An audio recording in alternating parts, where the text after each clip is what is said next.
Hello dear students, आज हम एक टॉपिक करेंगे +2 फिजिक्स का एटम्स एंड न्यूक्लियाई चैप्टर आपका। उसमें से मैं न्यूक्लियाई डिस्कस करूंगा आपके साथ। वैसे तो ये केमिस्ट्री मिक्स चैप्टर है। इसमें आपको पता है कि एटम्स में ऑलमोस्ट आपने सारा वो पढ़ा हुआ जो एटम्स के बेसिक है +1 में, तो वही +2 में भी है। थोड़ा सा उसका डिस्कशन थोड़ा वास्ट है, उसमें हम रेडियस रूडियस का डिस्कशन करते हैं, रेडियस ऑफ एटम और उसका न्यूक्लियस ऑफ एटम। तो जो न्यूक्लियाई का एक्सप्लेनेशन है वो एक इम्पॉर्टेंट फैक्टर है मॉडर्न फिजिक्स में। तो मैं न्यूक्लियाई आपके साथ आज डिस्कस करूंगा अभी। तो सबसे पहले आपको पता है कि न्यूक्लियस जो है वो दो अगर हम इस तरह से एक एटम को रिप्रेजेंट करें तो इसमें जो सेंट्रल यूनिट है वो न्यूक्लियस है हमारा। तो न्यूक्लियस जो बनता है तो आपको पता है कि ये बनता है प्रोटॉन्स प्लस न्यूट्रॉन्स को मिला के, जिसमें से जो प्रोटॉन्स हैं वो पॉजिटिवली चार्ज पार्टिकल्स होते हैं और न्यूट्रॉन्स जो है वो न्यूट्रल पार्टिकल्स हैं।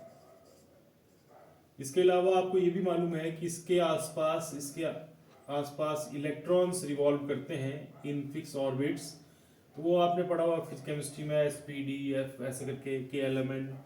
ठीक है, तो वो न्यूट्रॉन्स और प्रोटॉन्स जो हैं ये मिक्स करके हम इसमें न्यूक्लियस बनाते हैं। इसको जो मेन मतलब मास है एटम का वो न्यूक्लियस ही है। ठीक है, ऐसा आपने पढ़ा हुआ भी है। जो इसका साइज है न्यूक्लियस का, साइज ऑफ न्यूक्लियस, वो आपको पता है कि अराउंड 10⁻⁻15 मीटर के आसपास इसका रेडियस होता है। 10⁻⁻15 ये साइज है, साइज ऑफ न्यूक्लियस। तो इतना छोटा साइज है इसका और इसमें ये प्रोटॉन्स एंड न्यूट्रॉन्स भरे हुए हैं बीच में। तो जितना ज़्यादा एटम का साइज, जैसे जैसे आपको पता है, जैसे हाइड्रोजन एटम है तो हाइड्रोजन एटम में आपको मालूम है कि इसमें एक प्रोटॉन ही होता और न्यूट्रॉन नहीं होता। ठीक है ना, और as atom whole as a neutral होने की वजह से जो नंबर ऑफ प्रोटॉन्स है उतने ही नंबर ऑफ इलेक्ट्रॉन्स हैं। नंबर ऑफ प्रोटॉन्स जो हैं वही नंबर ऑफ इलेक्ट्रॉन्स हैं, क्योंकि वो एटम न्यूट्रल हो जा रहा है।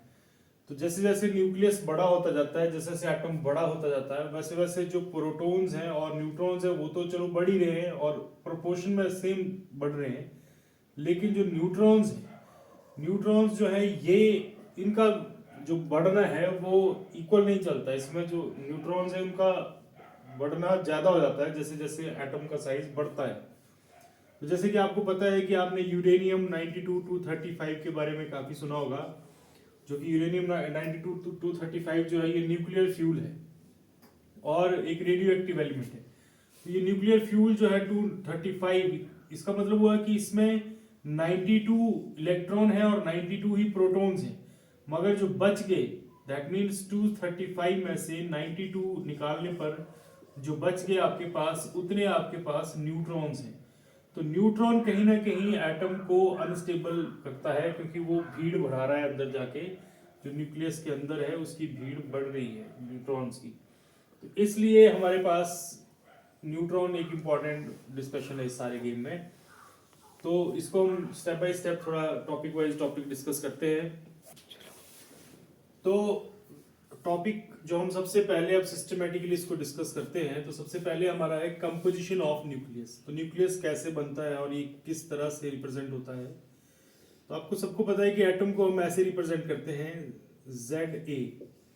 ठीक है, ऐसे या फिर ऐसे भी है कुछ बुक्स में, ये भी रिप्रेजेंटेशन ठीक है, ये भी और ये भी, हम जनरली इसको यूज करेंगे। तो इसमें जो Z है वो है number of protons. Number of protons जो हैं वो Z है। ठीक है ना, या इसको आप क्या बोलते हैं और एटॉमिक नंबर।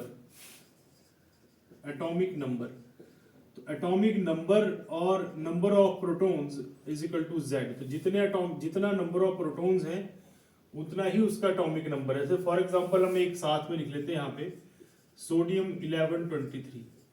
तो अगर मैं सोडियम 1123 की बात करूं तो इसमें एटॉमिक नंबर है 11। ये आपको सबको पता है कि पीरियोडिक टेबल में सोडियम 11th पोजीशन पे है। वो इसलिए वहां पे है क्योंकि उसका एटॉमिक नंबर 11 है और उतने ही उसमें प्रोटॉन है। अब मैंने आपको ये भी कहा साथ में कि प्रोटॉन और न्यूट्रॉन इक्वल होंगे। क्यों? क्योंकि atom as a whole neutral है। इतने एटम्स भरे हैं एटमॉस्फेयर में, तो वो सारे के सारे एटम्स जो हैं वो न्यूट्रल है, नहीं तो अदरवाइज हमें उनका शॉक लगना था या उनका चार्ज फील होना था। तो कुछ भी फील नहीं हो रहा क्योंकि वो एज अ होल न्यूट्रल है। तो जितने प्रोटॉन्स हैं उतने ही इलेक्ट्रॉन्स हैं, तो दैट मीन्स वो पॉजिटिव और नेगेटिव इक्वल होने की वजह से वो उसको न्यूट्रल कर दे रहे हैं। तो एटॉमिक नंबर में नंबर ऑफ प्रोटॉन्स को Z से लिखेंगे हम, और आपके रेफरेंस के लिए नंबर ऑफ इलेक्ट्रॉन्स भी Z ही है यहाँ पे। और जो A है वो है एटॉमिक मास या मास नंबर। मास नंबर ज्यादा एक्यूरेट वर्ड है इस टाइम इसके लिए। ऐसे एटॉमिक मास चलता है जो पीरियोडिक टेबल में आप डिस्कस करते हो, क्योंकि उसमें हम आइसोटोप्स का मास भी साथ में लेते हैं, तो उस फिर हम उसको एवरेज निकाल लेते हैं उसकी। तो मास नंबर यहाँ पे A है, ठीक है। और A इज इक्वल टू है number of proton plus number of neutron. तो जितने प्रोटॉन्स हैं प्लस जितने न्यूट्रॉन्स हैं। तो प्रोटॉन तो फिक्स हो गए, वो तो दिखा ही रहा है ये Z, और न्यूट्रॉन फिर आप देख लो उसमें से निकाल के जितना भी है। जैसे यहाँ पे 23 के केस में Z अगर 11 है तो न्यूट्रॉन अगर मुझे A कितना हो गया 11 plus neutron, that means 23 is equal to 11 plus neutron, and neutron is 23 minus 11, that means 12। तो यहाँ पे एक बढ़ गया है न्यूट्रॉन। तो इस तरह से तो ये कई बार इक्वल भी आते हैं शुरू के एटम्स में, लेकिन उसके बाद न्यूट्रॉन बढ़ने लगता है जैसे जैसे साइज बढ़ता जाता है न्यूक्लियस का, ठीक है बात है। तो इस तरह से हम इसको कंपोजिशन में डिस्कस करते हैं। अब हम कुछ और टॉपिक इसके डिस्कस करते हैं जो हमारे रेलिवेंट हैं। जैसे कि आपने पढ़ा भी है प्रोबेबली ये केमिस्ट्री में, isotopes, isobars and isotones. Isotopes वो अभी मैं पीछे आपसे कह रहा था कि ये हमने एटॉमिक मास और मास नंबर में फर्क है। जो एटॉमिक मास है वो आप पीरियोडिक टेबल में देखते हैं डेसिमल में लिखा होता है, और जो मास नंबर है वो होल नंबर है, वो मैंने अभी बताया भी आपको, जैसे सोडियम के केस में हमने डिस्कस किया। तो कुछ और उसको एक्सप्लेन करते हैं अब। तो जैसे आइसोटोप्स हैं, तो आइसोटोप्स वो लोग हैं जिनके जो मास एटॉमिक मास है वो सेम है, सेम एटॉमिक नंबर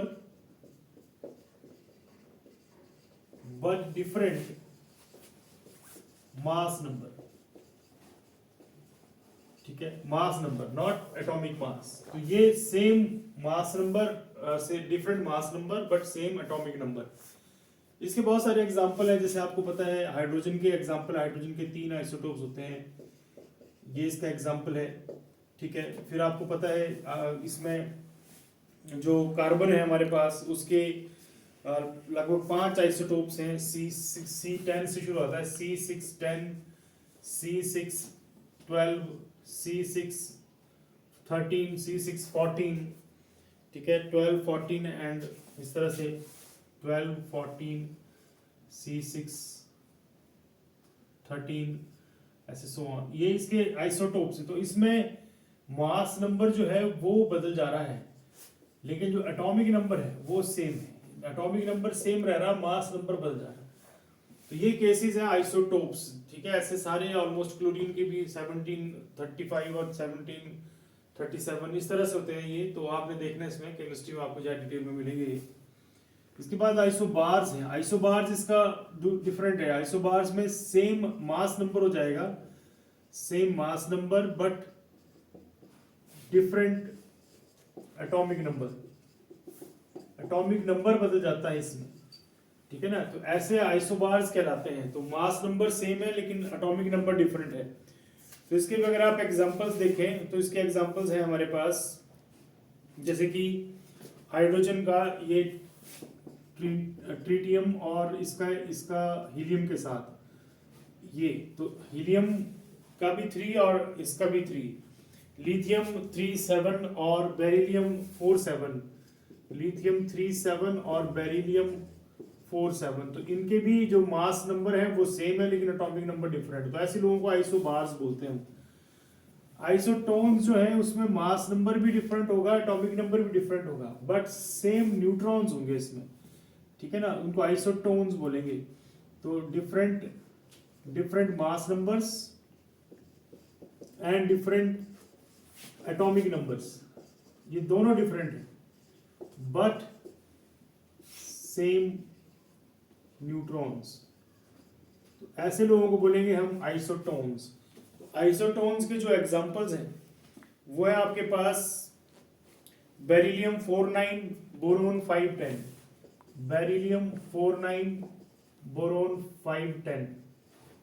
तो आप इसमें देखो, अगर आप 9 - 4 करेंगे तो 5 आएगा, 10 - 5 करेंगे तब भी 5 आएगा, तो एटॉमिक नंबर जो है वो सेम हो गए। तो इस तरह का जो कंसेप्ट है ये आपके पास आइसोटोप्स, आइसोबार्स और आइसोटोन्स का है।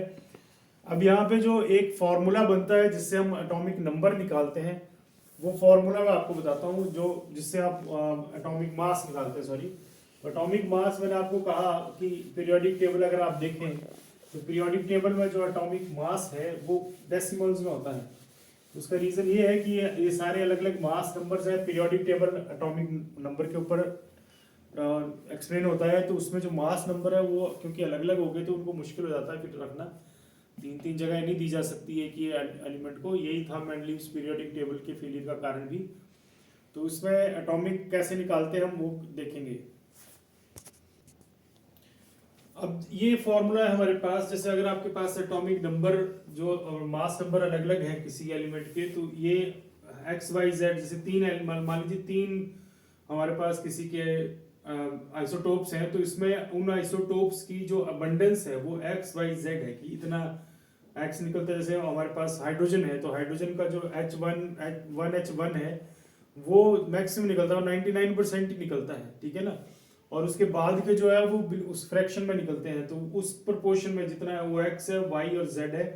तो x जितना है 1h1 का, फिर y 1h2 का और z 1h3 का जो निकलेगा डिवाइड बाय 100। तो उस तरह से आप इसके पास इसका एवरेज एटॉमिक मास निकाल सकते हैं। अगला जो टॉपिक है ये हमारा मास डिफेक्ट। तो मास डिफेक्ट में जैसे नाम से पता लग रहा है डिफेक्ट, ऐसा आपने पढ़ा हुआ भी है कि जो मास ऑफ एटम है वो मास ऑफ न्यूक्लियस के इक्विवेलेंट ही ऑलमोस्ट। तो जनरली क्या होता है, और मास ऑफ न्यूक्लियस क्या है, मास ऑफ न्यूक्लियस है mass of proton plus mass of neutron. तो मास डिफेक्ट मींस कि जो डिफरेंस है, एक्चुअली क्या होता है कि जब एक्चुअली उसको मास निकालते हैं न्यूक्लियस का, तो वो mass of neutron plus mass of proton के मास से डिफरेंट आता है, उसको मास डिफेक्ट बोलते हैं, ठीक है। तो मास डिफेक्ट को जनरली हम डेल्टा एम से लिखते हैं, डेल्टा एम।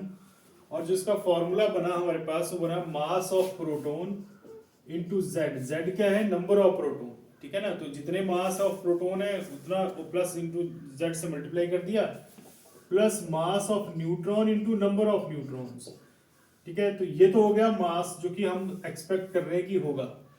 लेकिन इसमें जो है वो कुछ मास, न्यूक्लियस का मास निकाल देंगे, कुछ एक्स्ट्रा मास निकलता है, तो उसको निकाल के आपके पास जो बचता है वो मास डिफेक्ट है, ठीक है। तो मास ऑफ न्यूक्लियस में से मास, मतलब जो mass of proton plus mass of neutron है उसमें से मास ऑफ न्यूक्लियस निकाल दिया, तो जो बचा वो मास डिफेक्ट है, ठीक है ना। तो इसको बोलते हैं मास डिफेक्ट। इसी तरह से अगला टॉपिक एक और है nuclear binding energy. Nuclear binding energy मतलब ये वो एनर्जी है जिससे न्यूक्लियस बाइंड है, या जिस जो एनर्जी रिक्वायर्ड है टू ब्रेक द न्यूक्लियस, ठीक है ना। किसी न किसी एनर्जी से न्यूक्लियस जो है वो बाइंड है आपस में। तो जब आप उसको एनर्जी को आप जब उसको ब्रेक करते हो तो आपको जो एनर्जी उसके लिए देनी पड़ेगी, that is called nuclear binding energy. तो न्यूक्लियर बाइंडिंग एनर्जी एक तरह से जब हम इसको फाइंड आउट करते हैं तो आती है डेल्टा यानी कि mass defect into 931 million electron volt. तो ये आगे बाइंडिंग एनर्जी। तो nucleus binding energy is delta M into 931 million electron volt, अगर इसमें निकालते हैं इसको तो, ठीक है बात।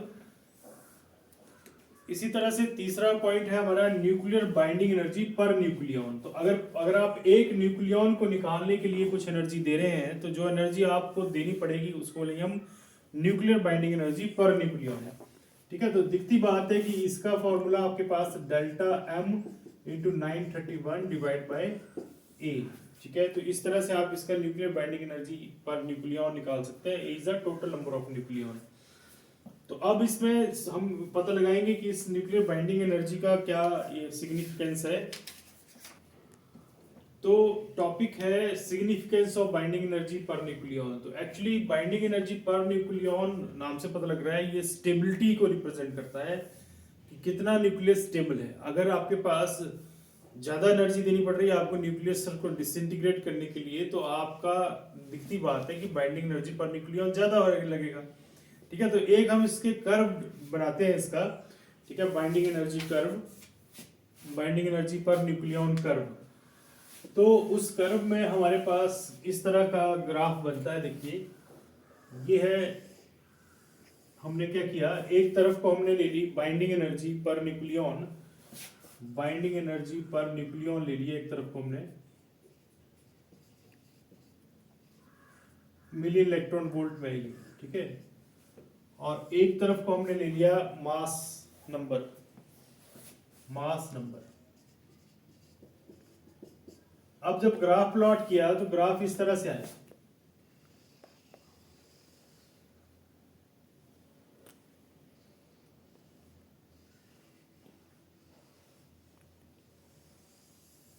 ऐसा ग्राफ आया। तो इस तरह के ग्राफ में जब एटम्स की बात की गई तो एटम्स है हमारे पास, जैसे यहाँ पे हाइड्रोजन का है ये। ठीक है, हाइड्रोजन 1H1, उसके बाद ये जो निचले वाले पॉइंट्स हैं ये है लिथियम, जैसे लिथियम, नाइट्रोजन। ठीक है, तो और जो ऊपर वाले पॉइंट्स हैं हमारे वो हैं, ऊपर वाले पॉइंट्स इनके नेबरर्स हैं, जैसे हीलियम, बेरिलियम। ठीक है, हीलियम, लिथियम, बेरिलियम, फिर जैसे मैंने सोडियम लिख दिया वैसे बोरोन, नाइट्रोजन, ऐसे करके आएंगे। और यहाँ पे आ गया आपके पास आयरन 26। ठीक है, तो इस तरह से। और ये जो नीचे लिया मैंने ये यूरेनियम 92, इस तरह से। तो इस ग्राफ से ये पता चलता है कि जो मॉडरेट न्यूक्लियस है ये सारे मॉडरेट हैं। देखो जिसकी बाइंडिंग एनर्जी ज्यादा होगी, यहाँ पे इसकी 8.8 मिली इलेक्ट्रॉन वोल्ट है जो मैक्सिमम पॉइंट है, पीक पॉइंट। ठीक है ना, ये लगभग आयरन और निकल का केस है। ठीक है, तो आयरन और निकल, तो ये वाले जो एलिमेंट्स हैं ये बहुत स्टेबल है, जिनकी बाइंडिंग एनर्जी पर न्यूक्लियर बहुत ज्यादा है, वो ज्यादा स्टेबल है।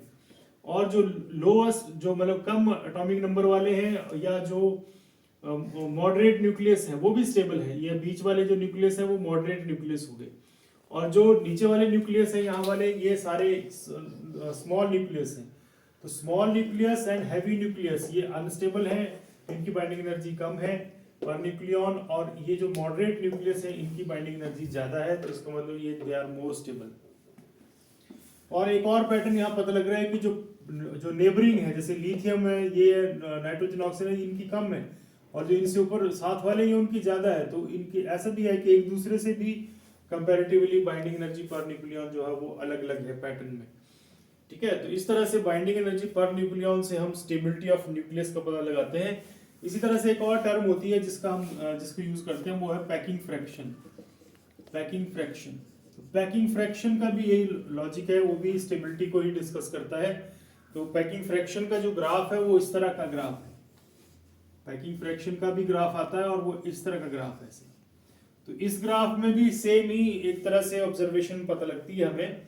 इसमें ये 0 है जिसका पैकिंग फ्रैक्शन, और ये पैकिंग, इस तरफ को पैकिंग फ्रैक्शन लिया हुआ मैंने, पैकिंग फ्रैक्शन, और दूसरी तरफ को हमारा फिर से मास नंबर है, मास नंबर है। तो पैकिंग फ्रैक्शन और ये मास नंबर, तो जिसका कम है वो ज्यादा स्टेबल है। पैकिंग फ्रैक्शन जिसका कम है तो वो मॉडरेट न्यूक्लियस है। हैवी न्यूक्लियस और स्मॉल न्यूक्लियस जो उनका पैकिंग फ्रैक्शन ज्यादा है, तो इसलिए वो जो है वो अनस्टेबल हो गया, ऐसे 10, 20, ऐसे ऊपर की तरफ को 30, ऐसे नीचे को -10, -20। तो ये जिनका पैकिंग फ्रैक्शन कम है दे आर मोर स्टेबल, और जिनका ज्यादा है दे आर अनस्टेबल। तो इस तरह से पैकिंग फ्रैक्शन भी स्टेबिलिटी को ही डिस्कस करता है। अब हमारे पास जो कंसेप्ट है वो है रेडियो एक्टिविटी।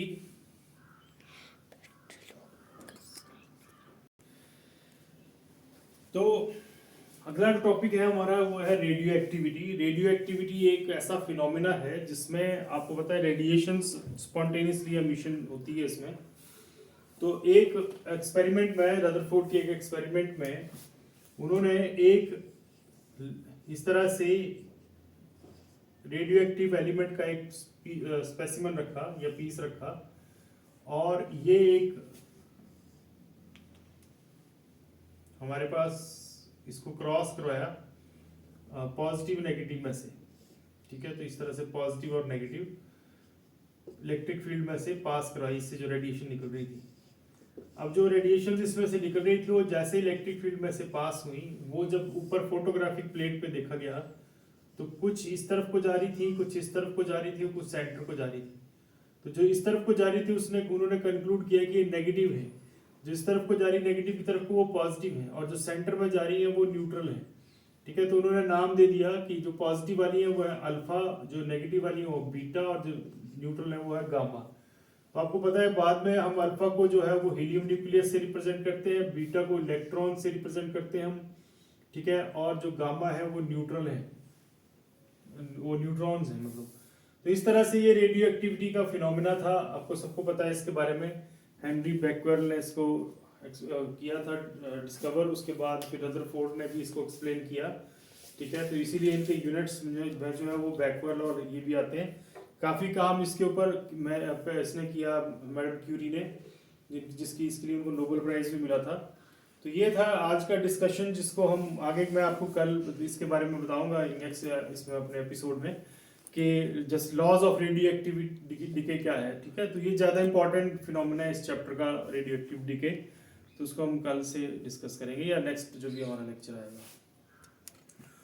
तो काफ़ी टाइम बाद आज मैंने ये आपके लिए क्लास कंडक्ट की है। तो आपने इसको कोशिश करना है कि आप इसके अच्छे से स्टडी करें इसके बारे में। अगर कोई डिस्कशन हो आपका या कुछ और टॉपिक आप डिस्कस करना चाहते हो तो आप मेरे से कमेंट बॉक्स में डिस्कस कर सकते हैं या बोल सकते हैं, फिर मैं आपको उसके ऊपर वीडियो दे सकता हूँ। उसके अलावा आप इसको लाइक भी कीजिएगा, थोड़ा स्प्रेड कीजिएगा इस नॉलेज को, ठीक है। और कुछ अगर आपको इसमें इम्प्रूवमेंट चाहिए तो वो भी आप मेरे से डिस्कस कर सकते हैं, ठीक है। Thank you.